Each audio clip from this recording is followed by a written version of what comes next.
Hello guys, आपका स्वागत है हमारे यूट्यूब चैनल स्टडी 15 पर। तो आज हम दोबारा करने वाले हैं टॉप 40 क्वेश्चंस, वो भी भारत के संवैधानिक विकास से रिलेटेड।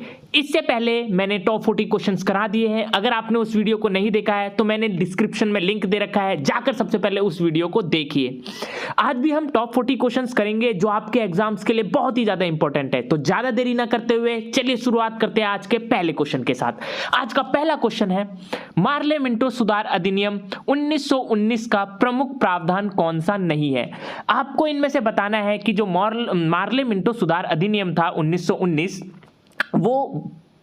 वो सांप्रदायिक प्रतिनिधित्व से रिलेटेड था और उसमें क्या हुआ था, पहली बार पृथक निर्वाचन प्रणाली की शुरुआत की गई थी।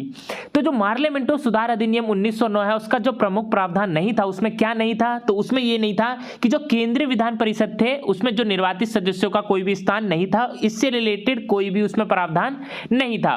तो जो इसका सही आंसर है वो है आंसर नंबर डी।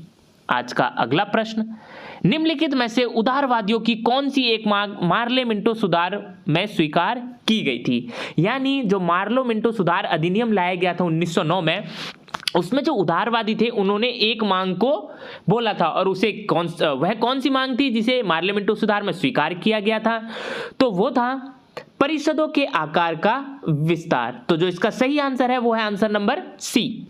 आज का अगला प्रश्न, भारत में सर्वप्रथम पृथक निर्वाचन प्रणाली लागू की गई थी। यानी भारत में सबसे पहली पृथक निर्वाचन प्रणाली किसके द्वारा लागू की गई थी, तो वो अधिनियम था भारतीय परिषद अधिनियम 1909। भारतीय परिषद 1909 के अंतर्गत ही भारत में पहली बार पृथक निर्वाचन प्रणाली लागू की गई थी। आज का अगला प्रश्न, निम्नलिखित में से किस एक्ट ने मुसलमानों के लिए अलग मतदाताओं की पेशकश की थी। यानी इनमें से वो कौन सा एक्ट था जिसमें मुसलमानों के लिए एक अलग मतदाता सूची पेश करने की कोशिश की गई थी। एक्ट ऑफ 1909, यानी जो आंसर नंबर बी है, एक्ट ऑफ 1909, इसी एक्ट में मुसलमानों के लिए अलग मतदाताओं की पेशकश की गई थी। आज का अगला प्रश्न, सांप्रदायिक निर्वाचन वर्ग भारत में पहली बार किस वर्ष में आरंभ किया गया था। बहुत ही ज्यादा इंपॉर्टेंट क्वेश्चन है एग्जाम पॉइंट ऑफ व्यू से। तो जो भारत में पहली बार सांप्रदायिक निर्वाचन वर्ग किया गया था 1909 ईस्वी में, यानी वर्ष 1909 में ही सांप्रदायिक निर्वाचन वर्ग भारत में आरंभ किया गया था। आज का अगला प्रश्न, निम्नलिखित में से किस एक अधिनियम के अंतर्गत अंग्रेजों ने भारत में पहली बार सांप्रदायिक निर्वाचक मंडल प्रणाली का आरंभ किया था। बहुत ही ज्यादा इंपॉर्टेंट क्वेश्चन है कि ऐसा कौन सा अधिनियम था जिसके अंतर्गत अंग्रेजों ने भारत में पहली बार सांप्रदायिक निर्वाचक मंडल आरंभ किया था। तो उसका जो सही आंसर है वो है भारत सरकार अधिनियम 1909। आज का अगला प्रश्न, 20 अगस्त 1917 के सुधारों की घोषणा को जाना जाता है। यानी जो 20 अगस्त 1917 को एक घोषणा की गई थी, तो उस सुधार को क्या कहा जाता है, तो उस सुधार को कहा जाता है मॉन्टेग्यू घोषणा के नाम से। तो जो मॉन्टेग्यू घोषणा थी उसी को 20 अगस्त 1917 को इसकी घोषणा की गई थी। तो जो इसका सही आंसर है वो है आंसर नंबर ए, मॉन्टेग्यू घोषणा के नाम से। आज का अगला प्रश्न, किस अधिनियम को मॉन्टेग्यू चेम्सफोर्ड सुधार के नाम से जाना जाता है। बहुत ही ज्यादा इंपॉर्टेंट क्वेश्चन है कि ऐसा कौन सा अधिनियम था जिसको मॉन्टेग्यू चेम्सफोर्ड सुधार के नाम से जाना जाता है, तो वो अधिनियम था भारतीय शासन अधिनियम 1919। यानी भारतीय शासन अधिनियम 1919 को ही मॉन्टेग्यू चेम्सफोर्ड सुधार के नाम से जाना जाता है। आज का अगला प्रश्न, मॉन्टेग्यू चेम्सफोर्ड सुधार का प्रकाशन कब हुआ था। बहुत ही ज्यादा इंपॉर्टेंट क्वेश्चन है कि मॉन्टेग्यू चेम्सफोर्ड सुधार का प्रकाशन कब हुआ। तो जो मॉन्टेग्यू चेम्सफोर्ड सुधार था उसका प्रकाशन किया गया था 1918 में। तो जिसका सही आंसर है वो है आंसर नंबर डी। आज का अगला प्रश्न, मॉन्टेग्यू चेम्सफोर्ड सुधार के परिणाम स्वरूप कौन सा एक्ट लागू किया गया था। बहुत ही ज्यादा इंपॉर्टेंट क्वेश्चन है। अभी हमने ऊपर पढ़ा कि जो मॉन्टेग्यू चेम्सफोर्ड सुधार था उसका प्रकाशन कब हुआ था, तो उसका प्रकाशन किया गया था 1918 में। लेकिन ये लागू कब किया गया था, तो जो मॉन्टेग्यू चेम्सफोर्ड सुधार था वो लागू किया गया था 1919 में। तो जो इसका सही आंसर है वो है आंसर नंबर सी। आज का अगला प्रश्न, भारत सरकार अधिनियम 1919 किस पर आधारित था? बहुत ही ज्यादा इंपॉर्टेंट क्वेश्चन है कि जो भारत सरकार अधिनियम 1919 था वो किस चीज पर आधारित था? तो वो था मॉन्टेग्यू चेम्सफोर्ड रिपोर्ट के आधार पर। तो जो इसका सही आंसर है वो है आंसर नंबर बी। आज का अगला प्रश्न, मॉन्टेग्यू चेम्सफोर्ड प्रस्ताव 1919 की क्या प्रमुख अनुशंसा थी? बहुत ही ज्यादा इंपॉर्टेंट क्वेश्चन है एग्जाम पॉइंट ऑफ व्यू से कि जो मॉन्टेग्यू चेम्सफोर्ड प्रस्ताव था जो 1919 में लागू किया गया था उसकी प्रमुख अनुशंसा क्या थी? तो उसकी जो प्रमुख अनुशंसा थी, प्रांतीय शासन था उस पर जन सामान्य का सीमित नियंत्रण वो चाहते थे। तो जो इसका सही आंसर है वो है आंसर नंबर ए।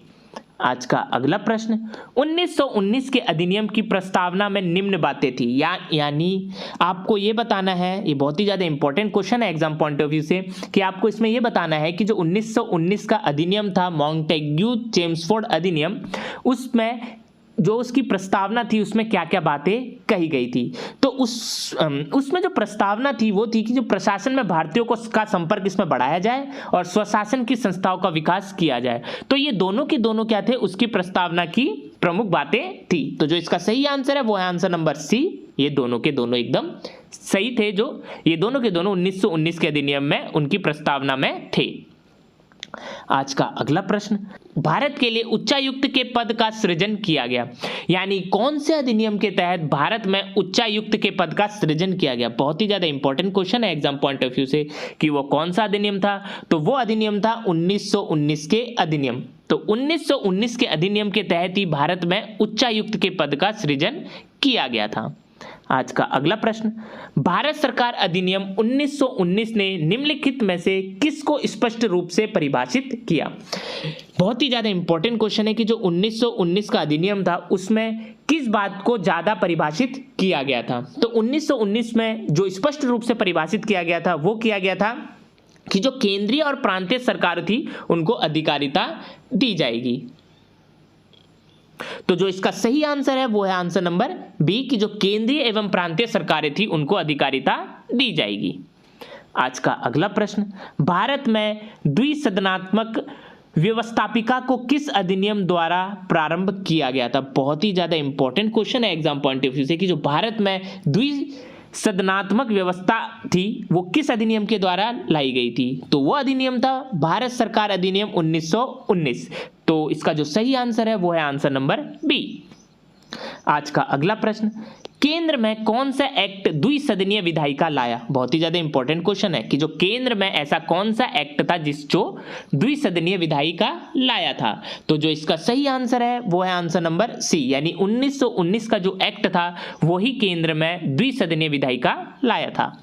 आज का अगला प्रश्न, प्रांतों में आंशिक उत्तरदायी सरकारें निम्नलिखित में से किस एक्ट के अधीन गठित की गई थी? बहुत ही ज्यादा इंपॉर्टेंट क्वेश्चन है ये भी। प्रांतों में जो आंशिक उत्तरदायी सरकारें थी वो किस एक्ट के अधीन गठित की गई थी? तो वो एक्ट था the government of India act 1919, यानी 1919 अधिनियम के तहत ही प्रांतों में आंशिक उत्तरदायी सरकारें गठित की गई थी। आज का अगला प्रश्न, निम्न में से किस अधिनियम के अंतर्गत द्वैत शासन व्यवस्था लागू की गई थी? ये क्वेश्चन बहुत बार एग्जाम में पूछा जा चुका है कि ऐसा कौन सा अधिनियम था जिसके अंतर्गत द्वैत शासन व्यवस्था लाई गई थी। तो वो अधिनियम था भारत सरकार अधिनियम 1919। तो जो भारत सरकार अधिनियम 1919 था उसी के अंतर्गत द्वैत शासन व्यवस्था भारत में लाई गई थी। आज का अगला प्रश्न, 1919 के अधिनियम में द्वैत शासन धारणा को जिस व्यक्ति ने परिचित कराया वह कौन था? बहुत ही ज्यादा इंपॉर्टेंट क्वेश्चन है कि जो भारत में जब द्वैत शासन लाया गया था तो उस अधिनियम को किसने परिचित कराया था, ये उस व्यक्ति का नाम बताइए। तो वे व्यक्ति था चेम्सफोर्ड। तो चेम्सफोर्ड ही टाइम पे गवर्नर जनरल था जो द्वैत शासन लाया था। आज का अगला प्रश्न,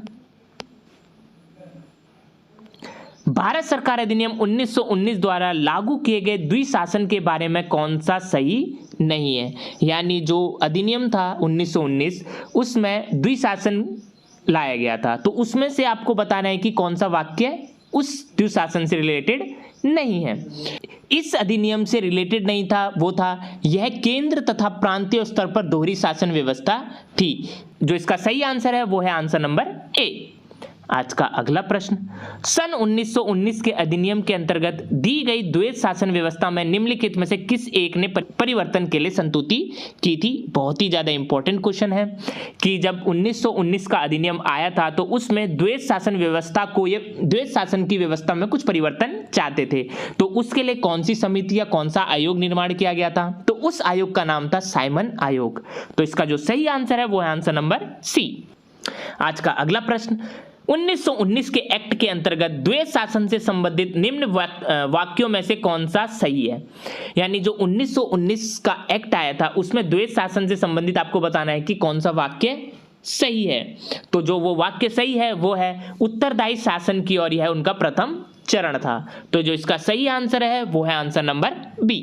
आज का अगला प्रश्न, 1919 के भारत शासन अधिनियम की निम्नलिखित में से कौन सी प्रमुख विशेषता है?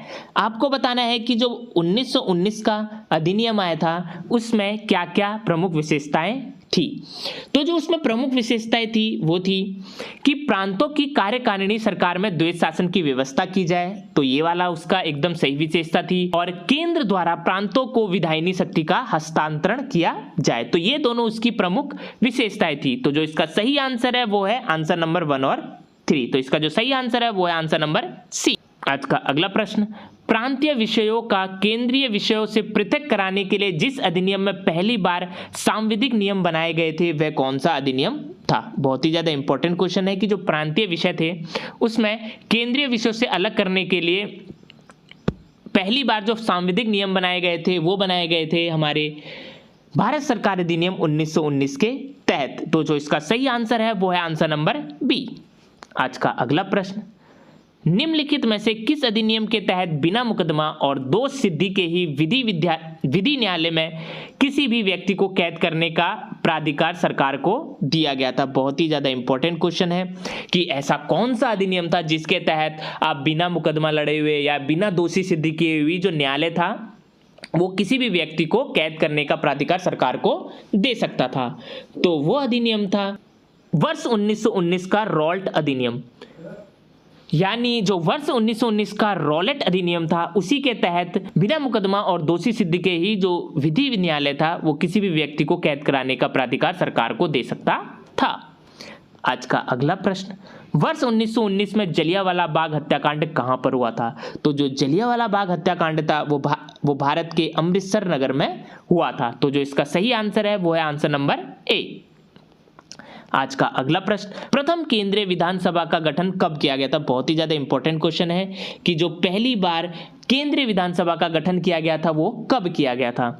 तो वो किया गया था 1921 में। तो जो इसका सही आंसर है वो है आंसर नंबर सी। आज का अगला प्रश्न, केंद्रीय विधानमंडल का अध्यक्ष बनने वाले पहले भारतीय व्यक्ति कौन थे? बहुत ही ज्यादा इंपॉर्टेंट क्वेश्चन है एग्जाम पॉइंट ऑफ व्यू से कि जब केंद्रीय विधानमंडल की स्थापना हुई थी तो उसमें जो पहले भारतीय अध्यक्ष थे वो कौन थे? तो वो थे हमारे विट्ठल भाई पटेल। तो इसका जो सही आंसर है वो है आंसर नंबर सी। आज का अगला प्रश्न, भारतीय सांविधिक आयोग 1928 की अध्यक्षता किसने की थी? बहुत ही ज्यादा इंपॉर्टेंट क्वेश्चन है कि जो भारतीय सांविधिक आयोग था 1928 उसमें किसने अध्यक्षता की थी? तो उसमें अध्यक्षता करने वाले व्यक्ति थे सर जॉन साइमन। तो सर जॉन साइमन ही थे जो भारतीय सांविधिक आयोग की अध्यक्षता जिन्होंने की थी। आज का अगला प्रश्न, बी.आर. अम्बेडकर और महात्मा गांधी के मध्य 1932 में हस्ताक्षरित पूना समझौते में क्या प्रावधान था? बहुत ही ज्यादा इंपॉर्टेंट क्वेश्चन है। तो जो बी.आर. अम्बेडकर और महात्मा गांधी के बीच में 1932 में पूना समझौता हुआ था तो उसमें जो प्रावधान था वो था कि जो हरिजनों के लिए आरक्षण सहित संयुक्त निर्वाचन क्षेत्र दिया जाए। तो जो इसका सही आंसर है वो है आंसर नंबर ए। आज का अगला प्रश्न, निम्नलिखित में से किसने दलित वर्ग संघ की स्थापना की थी? बहुत ही ज्यादा इंपॉर्टेंट क्वेश्चन है कि दलित वर्ग संघ की स्थापना किसने की थी? तो दलित वर्ग संघ की स्थापना करने वाले व्यक्ति थे डॉक्टर बी.आर. अम्बेडकर जी। तो जो इसका सही आंसर है वो है आंसर नंबर सी। आज का अगला प्रश्न, तो निम्नलिखित में से किस अधिनियम द्वारा संवैधानिक निरंकुशता का सिद्धांत प्रवर्तित किया गया था? बहुत ही ज्यादा इंपॉर्टेंट क्वेश्चन है कि जो संवैधानिक निरंकुशता का सिद्धांत किस अधिनियम द्वारा प्रवर्तित किया गया था? तो वो किया गया था भारत सरकार अधिनियम 1935 के तहत। तो जो इसका सही आंसर है वो है आंसर नंबर सी। आज का अगला प्रश्न, निम्न में से एक भारत सरकार अधिनियम 1935 की मुख्य विशेषता नहीं है। तो इनमें से आपको बताना है कि जो भारत सरकार अधिनियम 1935 था उसमें कौन सी मुख्य विशेषता नहीं थी। तो जो उसमें मुख्य विशेषता नहीं थी वो थी कि अवशिष्ट विषय प्रांतीय विधायकों को आवंटित किया जाए। तो जो इसका सही आंसर है वो है आंसर नंबर डी। इसके अलावा जो 1935 की मुख्य विशेषता थी वो थी इसमें प्रांतीय स्वायत्तता के सूत्रपात का संकेत था। इस अधिनियम में अखिल भारतीय महासंघ का प्रावधान दिया गया था और इसमें जो प्रांतीय स्तर पर द्वैत शासन प्रणाली थी उसको समाप्त कर केंद्र सरकार में लागू किया गया था। आज का अगला प्रश्न, गवर्नमेंट ऑफ इंडिया एक्ट 1935 की प्रमुख विशेषताएं क्या थी। बहुत ही ज्यादा इंपॉर्टेंट क्वेश्चन है। गवर्नमेंट ऑफ इंडिया एक्ट 1935 था, उसमें क्या क्या प्रमुख विशेषताएं थी। तो उसमें प्रांतीय स्वशासन, केंद्र में द्वैत शासन, राज्यों में द्वैत शासन की समाप्ति और अपवर्जित क्षेत्रों का प्राधिकरण, ये चारों की चारों गवर्नमेंट ऑफ इंडिया एक्ट की प्रमुख विशेषताएं थी। तो जो इसका सही आंसर है वो है आंसर नंबर डी। आज का अगला प्रश्न, निम्नांकित में से कौन सा एक भारत शासन अधिनियम 1935 में स्वीकार किया हुआ महत्वपूर्ण और स्थायी अवयव नहीं है। आपको बताना है कि इसमें ऐसा कौन सा अवयव है जो 1935 में स्वीकार किया हुआ नहीं है। तो जो इनमें से जो स्वीकार किया हुआ नहीं है वो है देश के लिए लिखित संविधान। तो जो इसका सही आंसर है वो है आंसर नंबर ए। आज का अगला प्रश्न, निम्न में से कौन सा एक कथन भारत सरकार अधिनियम 1935 के संदर्भ में सही है। यानी आपको बताना है जो भारत सरकार अधिनियम 1935 था उसमें उसके संदर्भ में कौन सा कथन सही है। तो जो भारत सरकार अधिनियम 1935 था उसमें संघीय विधानमंडल, गवर्नर जनरल, राज्य परिषद एवं संघीय सभा से मिलकर बनाई गई थी। तो जो इसका सही आंसर है वो है आंसर नंबर बी। आज का अगला प्रश्न, 1935 के अधिनियम में क्या चीज उल्लेखित की गई थी। तो बहुत ही ज्यादा इंपॉर्टेंट क्वेश्चन है। तो उसमें प्रांतीय स्वायत्तता, सांप्रदायिक प्रतिनिधित्व, संघीय व्यवस्था या ABC तीनों सत्य है। तो इसमें सब की सब उल्लेखित किया गया था, यानी प्रांतीय स्वायत्तता, सांप्रदायिक प्रतिनिधित्व, संघीय व्यवस्था, इन तीनों का उल्लेख 1935 के अधिनियम में किया गया था। तो जो इसका सही आंसर है वो है आंसर नंबर डी। आज का अगला प्रश्न, 1935 के भारत सरकार अधिनियम की निम्नलिखित में से कौन सी एक वैशिष्ट्य युक्त नहीं है। तो आपको ये बताना है कि जो 1935 का भारत सरकार अधिनियम था उसमें कौन सा इसमें से युक्त सही नहीं है। तो वो था आंसर नंबर ए, केंद्र में साथ ही साथ राज्यों में द्वैत शासन। क्योंकि 1935 के भारत सरकार अधिनियम में केंद्र में तो द्वैत शासन लाया गया था लेकिन राज्यों में द्वैत शासन की समाप्ति की गई थी। तो जो इसका सही आंसर है वो है आंसर नंबर ए। आज की क्लास का अंतिम क्वेश्चन, भारत में प्रांतीय स्वायत्तता लागू की गई थी, यानी भारत में प्रांतीय स्वायत्तता लागू किस अधिनियम के द्वारा की गई थी। बहुत ही ज्यादा इंपॉर्टेंट क्वेश्चन है। तो भारत सरकार अधिनियम 1935 के द्वारा ही भारत में प्रांतीय स्वायत्तता लागू की गई थी। तो जो इसका सही आंसर है वो है आंसर नंबर डी। तो ये थे टॉप 40 क्वेश्चंस इस टॉपिक से रिलेटेड जो आपके आने वाले एग्जाम्स के लिए बहुत ही ज्यादा इंपॉर्टेंट है। तो आशा करता हूं कि आपको ये वीडियो बहुत अच्छी लगी होगी। अगर ये वीडियो आपको अच्छी लगी तो जाकर हमारे चैनल को सब्सक्राइब करिए और लाइक का बटन को दबाइए।